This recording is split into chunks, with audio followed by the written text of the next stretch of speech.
Hello, good afternoon, and welcome to the Locker Room Independence Live. I'm Dave Smith, and I'm going to be on my own this afternoon. Right, this afternoon we're going to look back at the six Premiership games from yesterday, the Scotland 2024 European draw, and plenty of other things to follow as well. First and foremost, introduction, because I'm going to be speaking for a very long time this afternoon.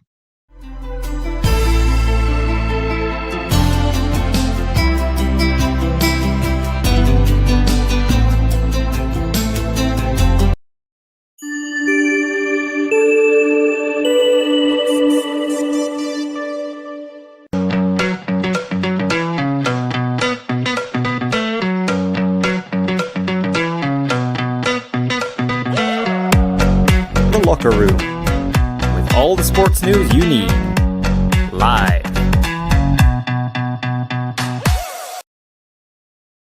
Yes, there we go. So yesterday in the Cinch Premiership, we've seen St Johnstone 1, Celtic 2, Rangers 4, St Mirren 0, Hibs 1, Motherwell 0, Livingston 0, Ross County 1, Dundee United 0, 4 Aberdeen 0, and Kilmarnock are playing Hearts this afternoon as we speak. So, yep, wanted to get our teeth into this afternoon. Many thanks to everybody that's joining in. Much appreciated. Any questions, any comments, any thoughts about the games yesterday? And indeed, not just the Premiership, I may add, the Championship, League One, League Two, women's football, any other sport as well, I may add. This is predominantly a football show, but we're here to speak about all different kinds of sports. I don't think we'll be on for the full 2 hours this afternoon because I bet I've said it. The reason why it's only myself this afternoon, Dave Smith. There's no Michael McEwen because Michael is away gallivanting somewhere. He's back on Wednesday, I believe, so I'll not be alone. I'll not be alone for too much longer. Regan's had an emergency. Regan's absolutely fine, but it was something else within his control. So we'll wish Regan all the very best in that regard. And Graham's had gone through not a tough time, but Graham's in the process that his father-in-law isn't exactly very well at the moment. So as we reiterated on Friday, we wish Graham's dad all the very best, and hopefully comes back on this show stronger than ever before. So first and foremost, let's speak about the Premiership games from yesterday. I will try and get a little bit of balance here. I will try and get me giving my opinion on the game, also get some post-match analysis and watch some footage of the game as well, because I think it's important, because if you're better than just listening to me watching and speaking about football for 2 hours, because let's be honest, you'll just all get bored. So first and foremost, it was about getting the job done from the start point of view. It was a case of St Johnstone being resolute. It was a case of St Johnstone being the typical selves. I mean, St Johnstone are nowhere near the side they were 2 years ago. Well, there's no doubt in that, right? But at the same time as well, it's a good marker, and it's a sign of their improvement. So I think from St Johnstone point of view, they can take a lot of positives. But as Carl Davison touched on in his post-match interview, uh, they always knew Celtic had this thing in their tail, and that's exactly how it proved to be. When St Johnstone scored in 93rd minute, you expected St Johnstone to go see the game out, but it's far from the case, and then Celtic go and get that late winner, and that's what good teams do. Good teams with good resources and good foundations go and get late winners, and that's exactly what Celtic went and did. So for Ange Postecoglou, it's a case of job well done, and that's really it. It's a case of we've got the job done. It's a job well done. Move on to RB Leipzig in the Champions League this midweek, because let's be honest, from a Celtic point of view, they'd have wanted a more comfortable afternoon in Perth.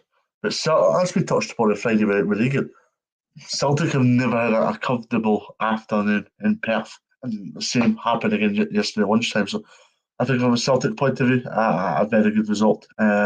Obviously, we'll get some Ange Postecoglou quotes for you.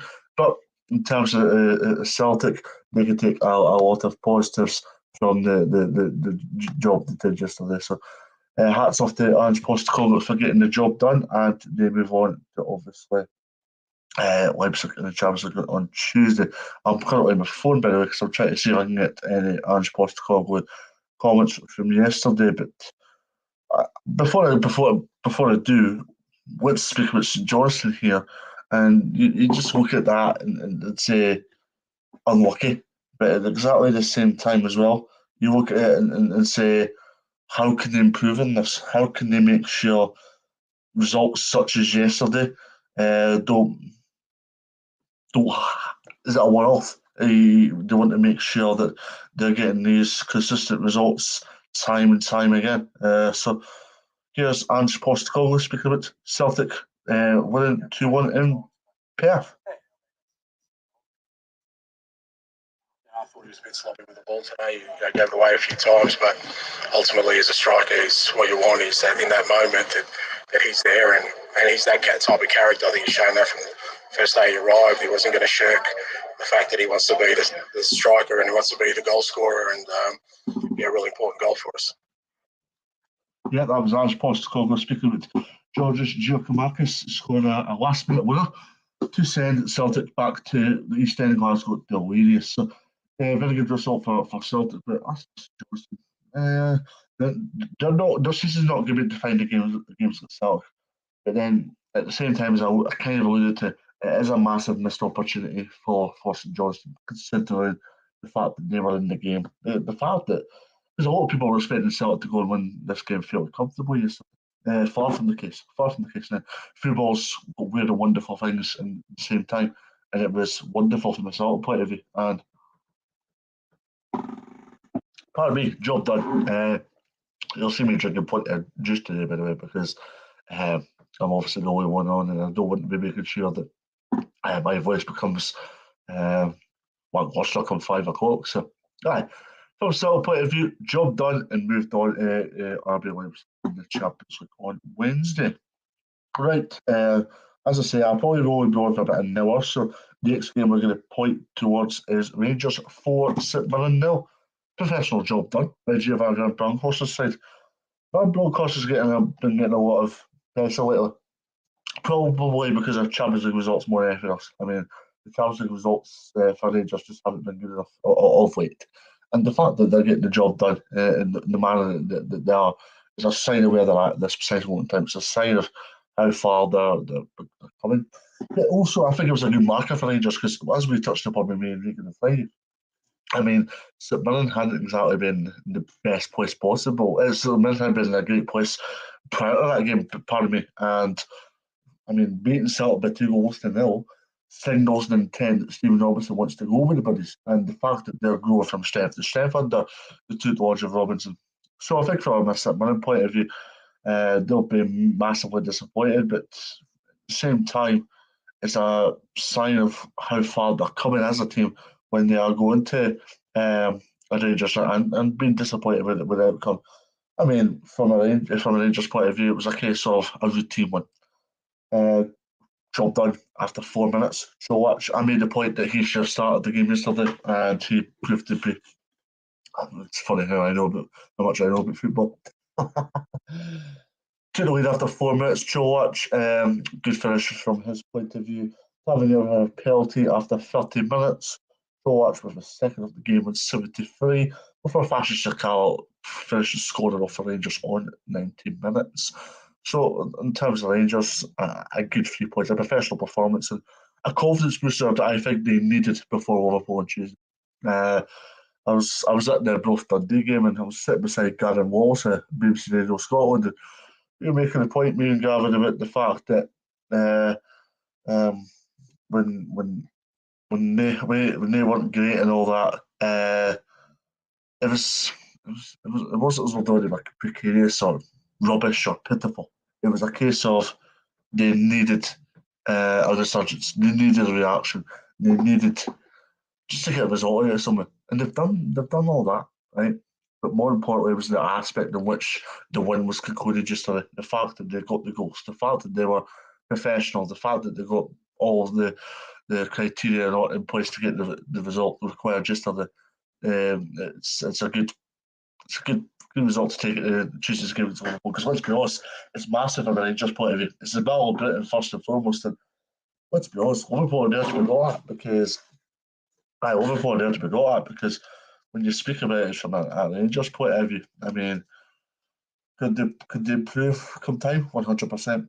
But at the same time as well, they'll look at that and say, we're happy where we are at this stage of the season. So I think from a Rangers perspective, it's job well done. Obviously, we're striving for more, but every team in Scottish football, every team that's a good team will strive for more. So for Rangers, a very good result, and the attention turns to Liverpool on Tuesday for Rangers. Right, as you can tell, I'm going through all the games pretty fast. So my next game in the Premiership, I would be giving more in-depth analysis, but I'll leave that to Graham and Michael to do. Let's go from Rugby Park. It's Kilmarnock 0, Hearts 0. 5 minutes gone in this one, and it's going to be interesting to see how that evolves. Next up, we're going to go to Easter Road, and it's Hibs 1, Liverpool 0. Good one for Hibs, because, let's be honest, Ryan Porteous, purple patch. Absolute purple patch from Ryan Porteous. It's just been brilliant, isn't he? I mean, he scored up at Dingwall last Saturday for Hibs, and then scored the winner for Hibs yesterday. Liverpool had Connor Shields sent off, which was unfortunate from Stevie Hamill's side, but in terms of Hibs, a very good 3 points and something for them to obviously go and build on. We do have post-match stuff from this game as well. Let's see from Stephen Hamill first and foremost. Yeah, the penalty. It is a penalty. You watch it back. It is a penalty. Another one of the big moments of the game that didn't go away. Connor Shields turns the ball around the corner, he gets taken out. So again, it didn't go away. There's Stevie Hamill speaking about Connor Shields. Potentially should have had a penalty yesterday. By the way, I haven't touched on Carl Davidson. Carl Davidson spoke about the St Johnstone Celtic game.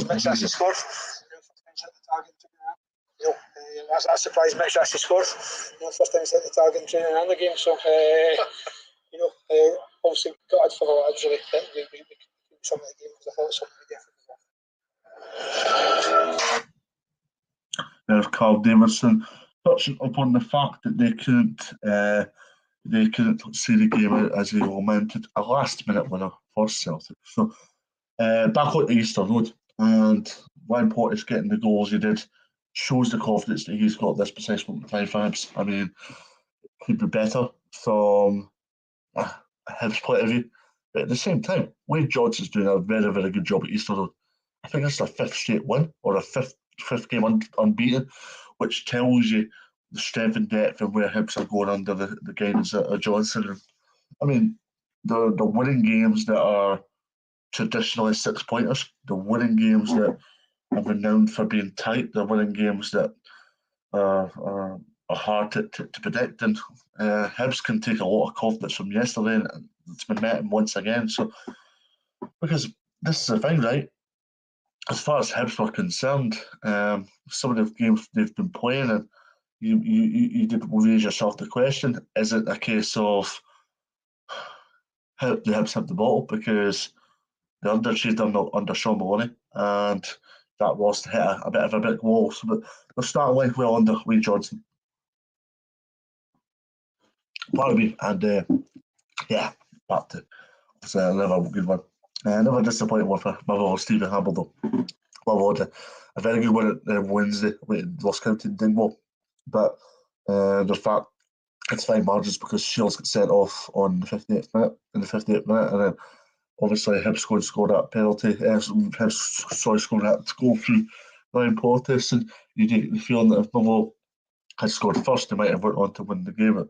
It wasn't to be for Stevie Hamill's side, and they move forward. I think they've got Rangers next Sunday, actually, so a big game coming up for them in terms of their credentials this season. But I think it's a funny league this year, isn't it? Scottish football seems to be funny in a good way, I may add, but it seems to be funny in the aspect of a lot of funny results this season.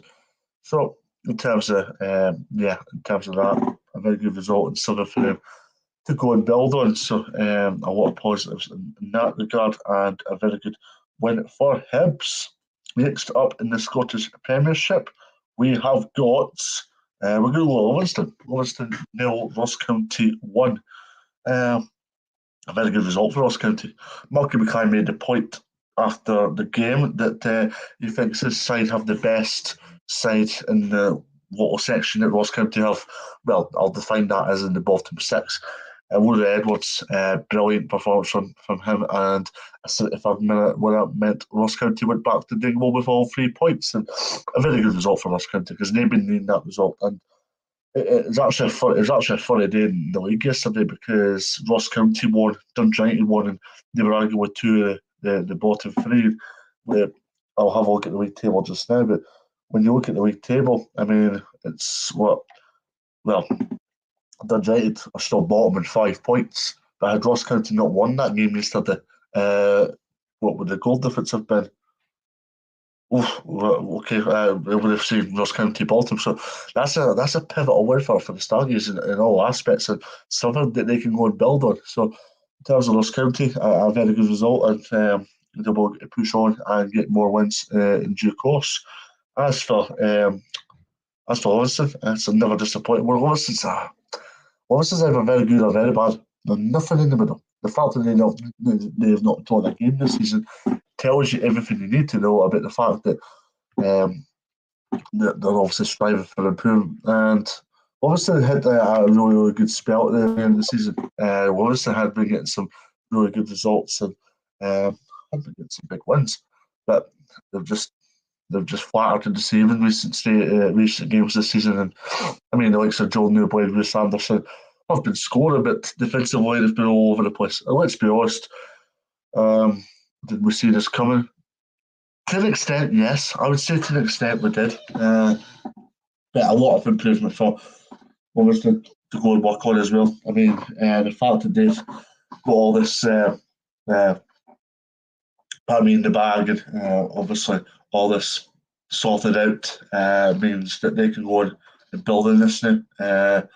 As for Ross County, yeah, they can go and build on this result. And they've got a couple of home games in led to believe, I think. I think they've got Dundee United coming up. So they've got the Premier Sports Cup, aren't they? So, but in terms of Ross County, they can obviously take a lot of confidence and renewed optimism from that win in Livingston, because honestly, those Ross County clashes have been renowned from both sides' perspectives as one of those games that there's nothing really separating the sides, and it's proved to be the case again yesterday. I mean, the fact that there was very little difference between the sides tells you a lot. And yeah, when you look at the outcome of the game, it was a duly justified one. So yeah, in terms of how everything's going to evolve for this season, it's going to be an interesting one. And let's be honest, Ross County at this stage of the last season have got a lot of renewed confidence, and it was a massive springboard from when they beat Dundee 5-0 at Dens Park, and Ross County haven't seen it start the season reasonably well. So if they can go in a fantastic game, winning run after this, it'll be a sign of how they've grown in a short space of time and the confidence they can go and take as a result of that. So I think from a Ross County perspective, they can grow as a result of that, and it's something for them to go and build on moving forward. So yeah, but interesting and intriguing to hear what happens with them. Also, I think from a Ross County point of view, it was good to see them bounce back from that 5-0 defeat to Motherwell on Tuesday, because it would have been very easy for Motherwell to just simply go and throw in the towel. But it was anything but that, and job done as far as Ross County are concerned. For Livingston, a lot of improvements needed. As I'm saying, can't score. Well, struggle to score goals. Sorry, all over the place. And Davy Martindale was not a happy guy. I went to leave a post-match yesterday, so that just goes to show you where Livingston are at right now when they're scraping the barrel. Livingston's been renowned for hard work. Are they getting that just now? To an extent, because obviously no player goes in and only puts in 10% of the effort every game, but at the same time as well, they'll be striving for more, and they'll understand that they can produce a lot better. So I think from a Livingston point of view, they could have massively disappointed. But for Ross County, a very good 3 points. Dundee United 4, Aberdeen 0. Yes, you heard that correctly. Dundee United 4, Aberdeen 0. Well, first of all, what a fantastic performance from Dundee United. I mean, looking at the game, I didn't watch the game because I was on my way back from abroad, because it was also since kick-off, irrespective, right?